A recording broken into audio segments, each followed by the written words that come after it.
I want to work on stacking again, but I'm going to show you going front to rear on how to place the front legs and the rear legs when stacking a large dog. So we're going to assume your breed is square, like a Bernese Mountain Dog, and should be stacked as such. There are some breeds like German Shepherds or some sporting breeds that are stacked well with their rear outside, not underneath them, which is what we'll do today. So Deuce is going to help me here. So when I first start to stack a dog, I have the collar underneath the jaw and right up behind the ears. I have the most control of the head, and if I have control of the head, I have control of the body, right, dude? All right, so I'm going to start with my left hand, which is closest to the judge, and I'm going to pick the leg up here at the elbow. You can wrap your hand around the elbow if you can. Sometimes too big of elbow, too big of leg, but you can pick it up and turn the toe in to face it forward, and I put it right underneath the body, right underneath the shoulder.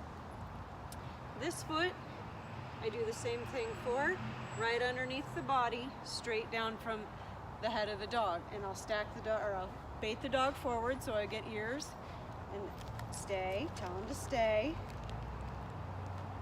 and I reward this by telling him to stay. Good, stand. Oh, way sad. So I'm going to turn him around. I don't give him the food because he didn't do what I wanted him to, and I restack him again, foot underneath the chest, underneath the shoulder, straight down from the body. I'm not too wide, not too narrow. Stay. So then I stay on him again. Good, stay. Good boy. Then I reward him for standing. It's important to note to not stack your dog too far wide so they toe out. You want it right under the body. You don't want it too narrow. This is a big dog with a broad chest. You don't want it too narrow to make him look narrow. Stop. See, he's more into the cheese. Stand up. So we're going to try this again. There we go. Good boy. Telling him he's a good boy because this is not the most fun thing to do in the world, so you want to make it fun and exciting. So I think that, there we go. I was about a ½ inch too narrow. And that's how I would stack his front. Good boy. So I'll give him a piece of cheese because he's been a good boy. Now I want to show you the rear. Come here, Deuce. Come here. Where are you going? So when stacking the dog's rear, you stack the front first, then you go to judge's side rear. You can see he's pointing his toe out that way, so I pick it up at the hock and I pull it up so I can get some rear angle out of it, and I turn his toe so it faces forward. Stay. And then I do the next foot. Okay? So pull him forward, you guys can't see that. So again, I pull up at the hock, put down so the toe's forward, pull this one out. Do you see how his feet come down from his legs, straight down from his hip joints? You know, you're watching, aren't you? And so you don't want them so wide that it makes him look unstable. See a lot of people doing that.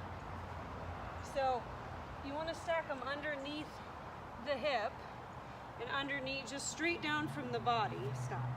He's turning, so it makes him a little bit awkward, but so I can pull him forward and his front is underneath, or excuse me, his rear is underneath him, but his hocks are straight, so they come a little bit down from his hips, but the hocks and the toes are pointing forward. You don't want them too narrow, and you don't want them too wide. So you'll see in the sporting dog ring, they stack the rears a little bit wider than likely you want to on a working breed, because you want them strong and underneath themselves.